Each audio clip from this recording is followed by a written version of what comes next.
Bueno, continuamos después de esta pequeña introducción con la segunda parte de la unidad número 3. Habíamos dejado acá los elementos de Estado. Vamos a ver el Estado. ¿Qué compone un Estado? Un territorio, ¿sí? Un pueblo que habita ese territorio, una organización, un sistema jurídico, ¿no? Un gobierno, ¿sí? Que no solamente un sistema jurídico en cuanto a las leyes, sino o una organización jurídica, sino también un gobierno, ¿no? En el que se apoya la nación para poder ejercer sus derechos, ¿no? Y recibir las dádivas por todo el trabajo y por todos los méritos que ha obtenido en el trabajo de este territorio o estado. Y después una nación. Muchas veces confundimos lo que es estado con nación, pero el estado hace más referencia a un territorio donde hay un gobierno que lo gobierna, ¿no? Valga la redundancia, donde hay un pueblo, pero hace más referencia a aquel que está constituido ese territorio por un gobierno, ¿no? Que hace las leyes y las aplica en ese territorio, y donde hay un poder judicial que se fija de que se cumplan esas leyes. Ahora la nación hace más referencia al pueblo y a su cultura, y a su lengua, y a todo lo que es cultural y propio de ese pueblo, no tanto al sistema de gobierno que tiene ahora actualmente, sino más bien al pueblo, a su cultura, a la lengua, a eso. Esa es la diferencia. Fíjense, seguimos acá. Acá hace la diferencia. Estado y nación, y Estado y gobierno. El Estado es más bien el que tiene un gobierno, ¿no? El Estado-nación es más bien el que hay una constitución más bien cultural del pueblo. Seguimos. Entonces, antecedentes. Esto ya lo hemos hablado.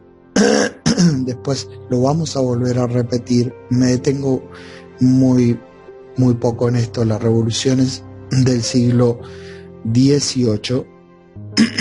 Hemos hablado de la revolución industrial y de todo cómo el hombre se volcó pura y exclusivamente a la cuestión útil y práctica, por una cuestión de que empezó la burguesía y empezó el tema de la oferta y la demanda a través del comercio exterior y del comercio interior en las ciudades. La necesidad de crítica social para evaluar los cambios. Este es el cambio que hubo, ¿no? De tiempo feudal se va a la burguesía. La burguesía, pues, empiezan todo el tema de crear nuevos descubrimientos del punto de vista científico natural, me refiero, de la física, de la astronomía y de la matemática en el medio. Entonces, en estos cambios sociales, y yo concibo, ¿no?, que se los he dicho, después de todo cambio social hay un cambio de pensamiento, y eso es lo que originó todo el tema de la modernidad, que en 1930, después de la Primera Guerra Mundial, se da una reunión donde científicos y filósofos dejan un poco de lado lo que era la filosofía, la teología antigua, cosa que con eso se va parte de las cosas fundamentales que el hombre ahora ha vuelto a rescatar, como son la cuestión ética, ¿no? Y los valores con ella. Entonces Acá hemos puesto ciencias y ciencia, ¿no? Ciencias y ciencias, pero que hace referencia a lo que yo les he hablado de las ciencias naturales y las ciencias sociales, que sean más bien estas últimas en la posmodernidad. Seguimos. Después está la Revolución Francesa, donde se da una modernidad al Estado. Así, aquí se hace más énfasis en la cuestión democrática, ¿no? Empiezan a nacer más naciones o estados democráticos del punto de vista del gobierno. La democracia, entonces, y la representación política. ¿Qué es una democracia? Es una forma de gobierno en la que la soberanía reside en el pueblo. La soberanía quiere decir el pueblo es soberano. Este pueblo o esta nación o esta tierra es del pueblo, ¿sí? Entonces, este pueblo que es soberano, que tiene el poder sobre ese territorio, elige a sus representantes, a los que lo van a representar para poder, es lo que decimos, vuelvo a repetir, a que el pueblo pueda tener sus derechos. Es eso. Eso es lo que el hombre espera, que no haya pobres, no como ahora que en muchos países más de la mitad o la mitad de la población son pobres, ¿no? O sea, hay una mala gestión ahí, ¿sí? Entonces el pueblo espera que esos representantes los rigen y los ayuden, usemos palabras que todo el mundo entiende, ayude a alcanzar sus derechos, el derecho a la vida, el derecho a ser bien remunerado, el derecho a estudiar y todo eso. Entonces, elige a los representantes por medio de elecciones, ¿sí? Bien, tipos de democracia. Hay dos tipos. La democracia directa, que son el pueblo toma las decisiones legislativas y ejecutivas, ¿no? Y las democracias representativas, los ciudadanos eligen representantes, ¿sí? Aquí hay una distinción, ¿sí? La nuestra la podemos llamar democracia directa, digo en Argentina, porque el pueblo elige sabiendo ya directamente quiénes los van a gobernar. En cambio, en otras democracias ahora hay un gran problema, por ejemplo en Hong Kong, porque era gobierno independiente, democrático, pero ellos eligen una especie de parlamento o de grupo de personas, y ese grupo de personas elige al que los va a gobernar. Ahora, ¿cuál es el problema Que si ese grupo de personas está confabulado para que se elija a un presidente o un gobernante que no es de la talla de lo que ha pedido el pueblo. Y entonces ese intermediario es lo que se está discutiendo en Hong Kong, porque quieren que los intermediarios quieren que Hong Kong sea comunista como es la República Popular China. Distinto. Entonces el pueblo protesta porque no lo quiere así, sino que lo quiere libre. Bien, entonces tenemos una soberanía, esa que hablábamos, la soberanía del pueblo, puesta en el pueblo, que se da en la democracia, y eso es muy bueno, o una soberanía monárquica, que esa soberanía, poder total, absoluto, se da solamente en una persona. Aquí no se da esa, sino que es popular, y entonces por eso el pueblo puede protestar sobre ciertas cosas que había pedido o que se le han prometido y que no se han cumplido. Por eso la soberanía del pueblo es popular, y elige a los representantes, a los que los van a representar, para que cumplan exactamente lo que han prometido y lo que el pueblo necesita. Si no se hace, el pueblo puede, criticar eso o pedir que se cambie y que se vuelva a lo que se había prometido. Entonces, tipo de representaciones políticas. Tenemos la representación delegada, el delegado, un mero portavoz de los representados, ¿no? Siempre tienen alguno que no es el que ejerce totalmente el poder, sino que es representante de el que ejerce el poder, y entonces se le llama portavoz, ¿no? El que habla en nombre de los que toman las decisiones. Y una representación fiduciaria. El fiduciario tiene el derecho de interpretar libremente los intereses de quienes lo votaron. Este más es el que gobierna, digamos, y que interpreta lo que el pueblo le ha pedido que haga. Entonces, por eso se habla muchas veces de intereses, de los intereses del gobierno, que no son los intereses del pueblo. Y entonces ahí hay un problema y hay una crisis, ¿no? Se produce una crisis porque lo que el pueblo pedía no lo está siendo hecho por el tema, por el gobierno.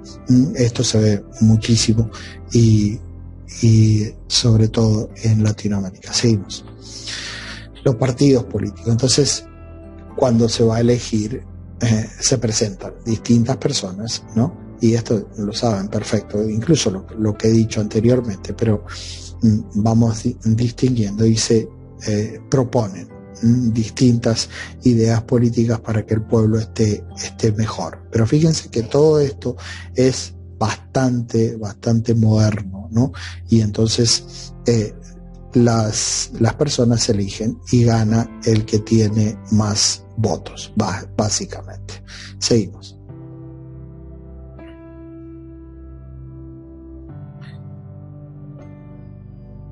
Bien.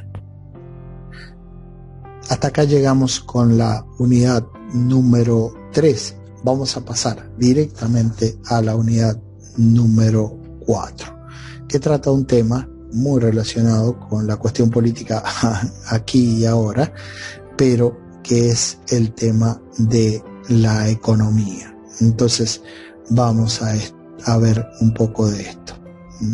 En la próxima clase, como vamos a estar presencial, yo le pido que escriban las dudas y las vamos a aclarar sobre eso. La cuestión económica, nosotros la conocemos mucho porque nos hemos involucrado y porque nos ha tocado, entonces muchas cosas las van a ver en esta, lo van a entender en lo que les voy a presentar ahora.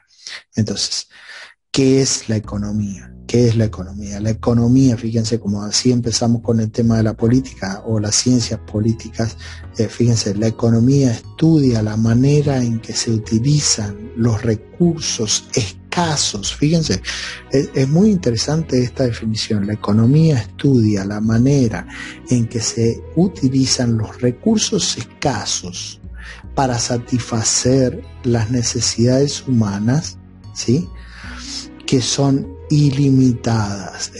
Acá hay una cosa que hay que entender. Los recursos son escasos, entonces es muy importante que la economía estudie la mejor manera en que el hombre se satisfaga, porque el deseo del hombre es ilimitado, ¿sí? Sin duda que hay que ponerle límites a los deseos del hombre, porque si no, si se extrapolan los deseos del hombre, puede llegar a una destrucción. Y esto entra muchísimo, el tema que lo van a ver después en ética, el tema de todo el problema, no solamente del hombre, la pobreza, las enfermedades y todo eso, sino todo lo que es el cambio climático y el calentamiento global. Que por el tema económico o por producir más o por producir de un modo no sano, se ve dificultado el hombre, o incluso el tema de la construcción de armas de guerra para eso es todo dentro de la economía de un país y origina reacciones bélicas como, por ejemplo, en estos momentos estamos viendo entre Rusia y Ucrania. Seguimos. Entonces, esta economía tiene que regular todos los recursos que se tiene para que el hombre esté bien. Eso, básicamente es eso. Fíjense. Entonces, ¿qué y cuánto producir? Entonces, tenemos que tener en cuenta en la economía qué producir y cuánto producir para satisfacer esas necesidades del hombre, ¿sí? Del segundo, este es el problema económico en el centro. El problema es qué y cuánto producir. Después, ¿para quién producir? ¿Quién es el que produce, el que necesita el pan? ¿Quién es el que necesita una maquinaria particular? ¿Quién es el que... ¿para quién producir las distintas cosas que se van? No sé, los componentes químicos que se usan para producir el vino, o los componentes distintas, como es, de distintas clases químicos para producir distintas materiales o distintos, por ejemplo, los celulares o las computadoras o todo eso. Entonces, ¿qué y cuánto producir? ¿Qué es lo que tengo que producir y para quién? Si es para todos, si es para algunos, si es para un grupo, si es para una empresa, para varias, eso. Después, la escasez y necesidad. Esto es importante, lo tiene que regular la economía.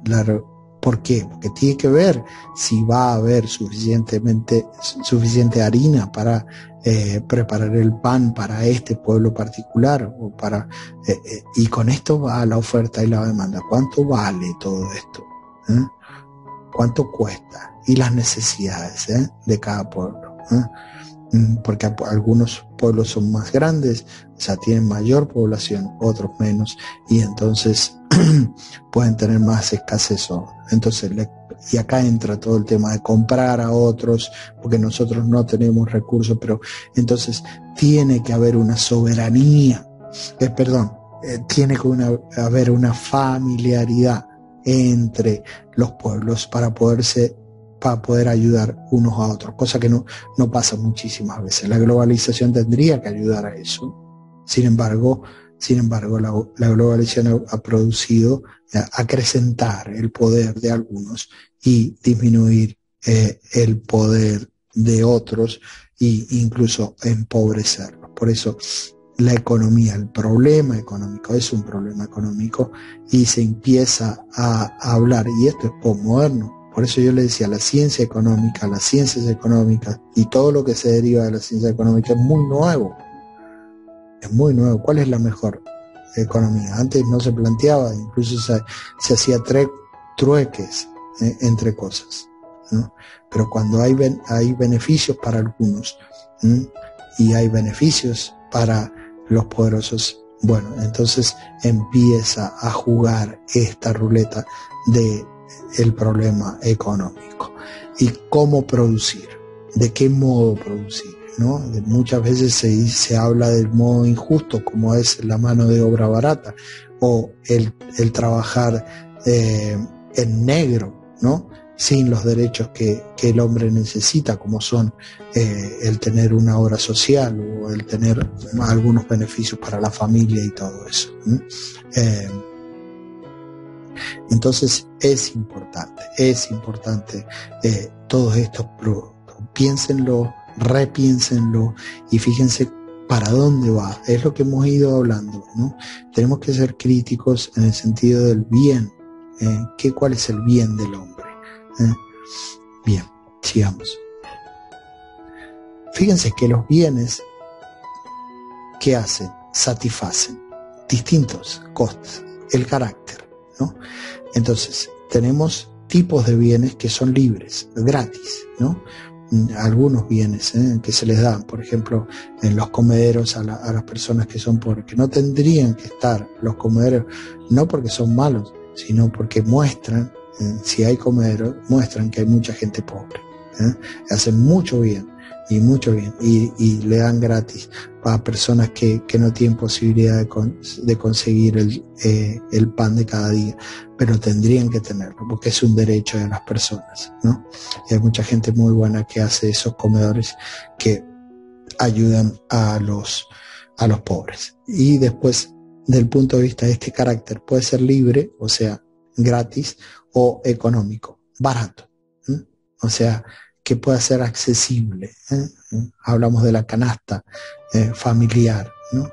Que en los países donde hay muchísima inflación, esta canasta familiar aumenta y aumenta, y a veces los hombres no pueden acceder a estos productos económicos baratos, que tendrían que serlo así para que llegue a todos. Bien, la naturaleza de estos bienes, ¿de qué tipo son? Y son de consumo algunos, como son el pan, los fideos, todo lo que es comestible, ¿no? Que se va a consumir. Y después hay otros que son de inversión, por ejemplo el horno para preparar el pan, ¿no? Entonces, la computadora para escribir ciertas cosas y poder dar clase, ¿no? Entonces, la naturaleza y la duración, ¿cuánto dura? Hay algunos que son más durables, como puede ser una computadora, y otros no durables o que duran poco, como es el azúcar. Se acaba rápidamente el café o qué sé yo, la leche, y entonces así lo podemos dividir a estos bienes para satisfacer a los hombres. Los recursos. ¿Qué recursos tienen los países, no? Por eso yo les decía, algunos no tienen algunos recursos y entonces hay que comprarlos a otros, ¿sí? Fíjense, los recursos humanos, y esto es importante, son las personas, los individuos, la mano de obra para producir bienes y prestar servicios. Esto lleva una dignidad para trabajar en esto.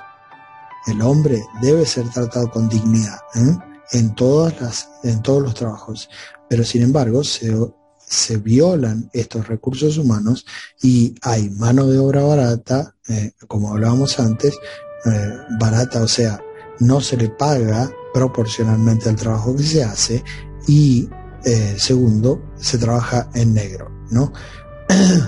Porque así la empresa no necesita pagarle todos los beneficios que tiene un empleador, como es el tema de la seguridad, tan importante, higiene y seguridad,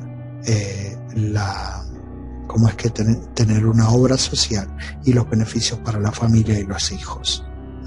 Es muy importante esto, los recursos humanos en una empresa. Por eso el código de ética de una empresa es esencial, por más que muchas de las empresas no lo usen y directamente lo esconden bajo un cajón hasta que venga algún tipo de revisión, ¿no?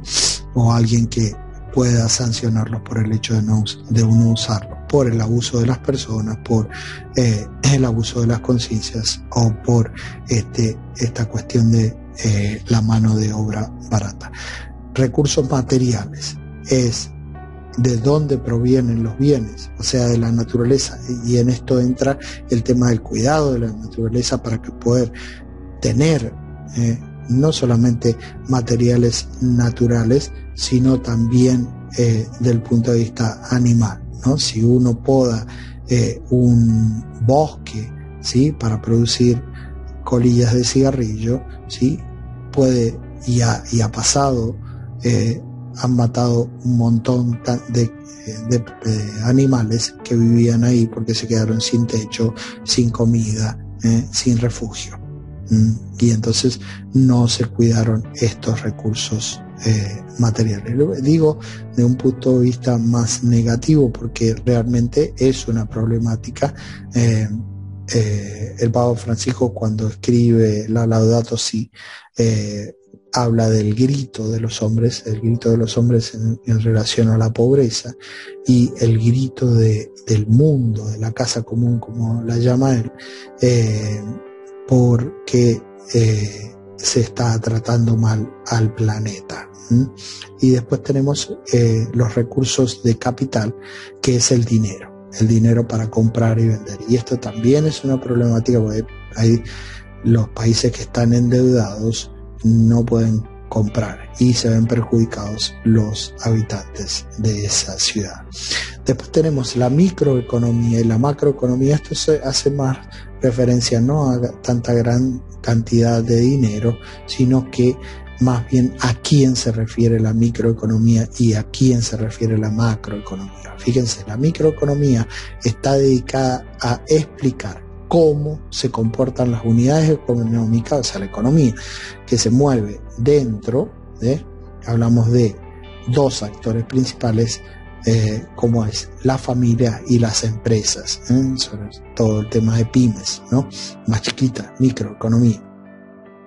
Y después las familias que tienen una economía dentro y quizás tienen algún negocio o alguna cosa que están manejando para poder vivir. Esa es microeconomía. Macroeconomía está directamente relacionada con otros tres actores, como es el sector financiero, ¿sí? La bolsa y lo que tiene que ver con eso, que lo maneja el Banco Central o los bancos en general, el gobierno, ¿sí? Que también tiene injerencia en esta macroeconomía, y el sector externo. Por ejemplo, en China el gobierno tiene el 50% de las empresas en el punto de vista del capital, ¿no? Y entonces hay que juzgar. Por eso yo le digo, ser críticos para lograr el desarrollo integral del hombre, ¿no? Integral quiere decir no solamente desde el punto de vista económico, sino desde el punto de vista social. Vivir en paz, vivir con buena salud, ¿no? Y en familia o en el modo en que haya elegido vivir dichoso el hombre. ¿Qué es la gestión de las organizaciones? Bueno, las organizaciones es un sistema social, las personas que trabajan para lograr un fin en común, ¿no? Ahí se logran organizaciones. Podemos meter las empresas o algunas organizaciones que logran algún objetivo en general, qué sé yo, un hotel, un hospital, algún rol específico. Cada individuo que está en la organización tiene un rol específico dentro de una empresa. Hay algunos que se dedican a la carpintería, otros se dedican a la cocina, otros se dedican, no sé, a lavar platos y otros son mozos o otros se dedican a la ingeniería, y hay distintos roles dentro de una empresa. Después, las organizaciones tienen una finalidad, una meta, un objetivo. Esto es muy importante porque se tiene que ver ese objetivo reflejado para el bien de la sociedad. No se puede, por ejemplo, una empresa que produzca droga para ciertas personas para que se droguen. Digamos, el fin es la destrucción de una sociedad, y entonces ese no puede ser el fin, no puede estar aprobado por el gobierno o por la justicia el hecho de que se abran empresas de ese modo, ¿no? Por eso se habla de esas organizaciones clandestinas, ¿no? Clandestinas. Bien, los recursos de las organizaciones. ¿Qué recursos tienen esas organizaciones?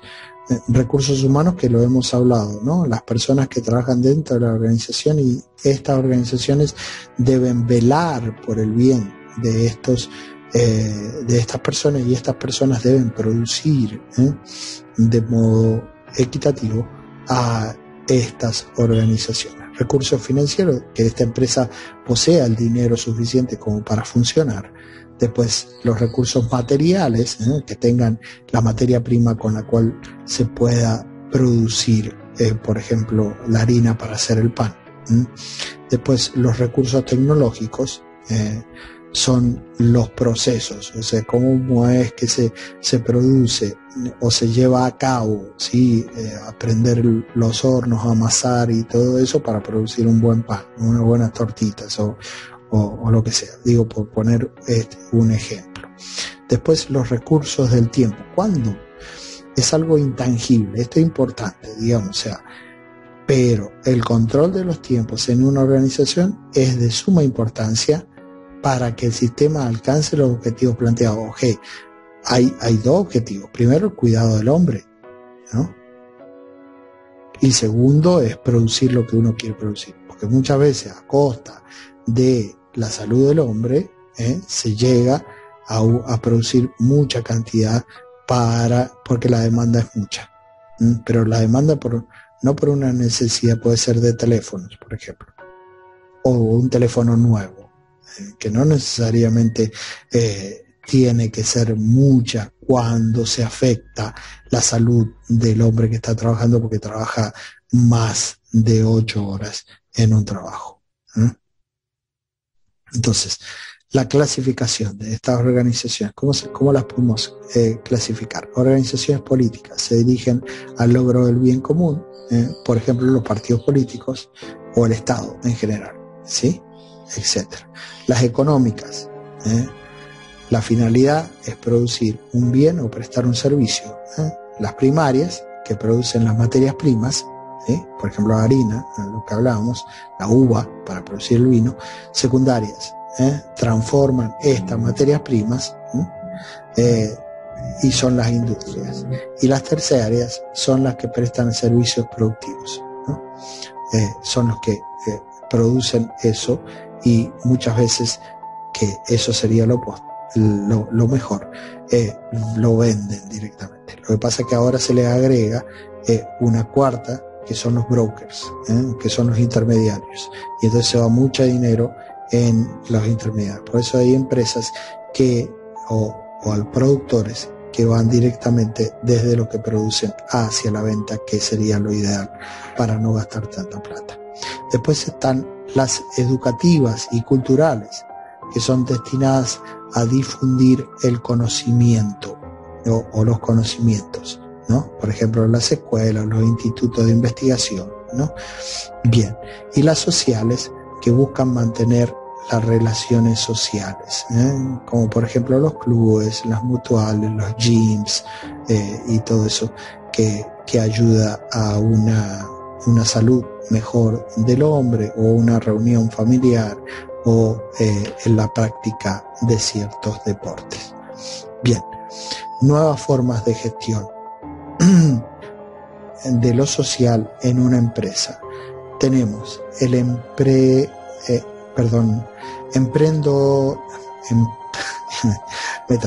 emprendedorismo. Es más fácil decir los que emprenden, ¿no? Aquí entra todo el tema de pymes, ¿no? Incluso los bancos ahora te pueden poner, vieron que puede ser o sos personal dentro de un banco o sos una empresa dentro de un banco. Bueno, ahora han puesto una sección más que son los emprendedores, los que quieren intentar hacer una nueva empresa, y entonces entran muchos que no les ha ido muy bien a muchos, y es una pena a todos los que tenían una nueva idea para hacer las pymes, ¿no? Muchos, qué sé yo, se me ocurre ahora porque en mi familia tenemos los celíacos, ¿no? Emprender algo nuevo en pymes sobre el tema de los alimentos para celíacos. Bueno, después el cooperativismo. El cooperativismo nace para ayudar a las personas en lo que hace su relación, las cooperativas, ¿no? En su relación entre el Estado y las personas que trabajan, ¿no? Y después la responsabilidad social empresaria. Esto es muy importante, y es lo que yo hablaba, que cada empresa y las empresas en común deben tener una ética y guiarse por una ética de fondo, ¿no? Nunca desaparece esta ética, por más que muchas veces han querido destruirlas. Entonces, seguimos. Con esto terminamos. En Argentina, ¿no? Tenemos en Argentina las regiones económicas. Tenemos regiones económicas de nivel primario en relación a la importancia, ¿no? Que es la producción de materias primas y producción de energía ¿no? Donde en Argentina hay mucho, ¿no? Como se habla muchísimo de esto, el potencial que tiene Argentina para ser un país rico, ¿no? Y no se usa de la mejor manera. Bueno, eso. Después, también la agricultura, la ganadería, la forestación, la minería, la pesca, ¿no? Entonces, esto es lo primario de Argentina y que hay mucho, ¿no? Secundario, la transformación de la materia prima en manufactura, esto no hay que destruir, ¿no? Las empresas que pueden desarrollar. Y después el tema de la industria, ¿no? La industria, producir industria para poder transformar estas materias primas, que son muchas, para poder venderlas y hacer de un país tan productivo, como habíamos dicho antes, en un país rico, ¿no? Rico, no solamente en recursos, sino en dinero. Terciario, no produce bienes, ¿no? Algunos no producen bienes, digamos, de comer, de comida, sino que se producen, como son, qué sé yo, los hospitales o hay empresas sin fines de lucro, ¿no? Que son los clubes y todo eso. Y después el comercio y servicios, ¿no? Los servicios, que son el alumbrado público, los servicios de seguridad que hay afuera y todo eso. Y lo cuarto, son las actividades de alta tecnología, ¿no? Que ahora tiene que avanzar esto para poder que todo funcione. La tecnología va mucho más rápido y entonces tenemos que entrar, ¿no? Aparte por el tema de la contaminación, ¿no? Por el tema de la contaminación. Entonces, recurrir a las cuestiones eléctricas, reducir los gases, ¿no? Los gases, digamos, el tema de los gases de los hornos, y hay mucho que se está produciendo ahora de energía eólica, ¿no? Entonces, es muy importante invertir en lo que es tecnología, ingeniería genética e informática, ¿no? También en esa relación, para poder que estos productos de primera necesidad o materias primas produzcan mucho y hagan de nuestro país un país más rico. Bueno, con esto termino las 2 unidades. Ahora traten de pensarlo, haciéndolos prácticos y todo eso, y también si tienen dudas, en la próxima clase las aclaramos. En la próxima clase les daré la unidad número, esta es la 4, la 5 y la 6, para que vayamos avanzando y dejemos la última parte para preguntas y respuestas y para ayudar en el trabajo final. Bueno, que tengan un buen día, seguimos en contacto, un gran saludo.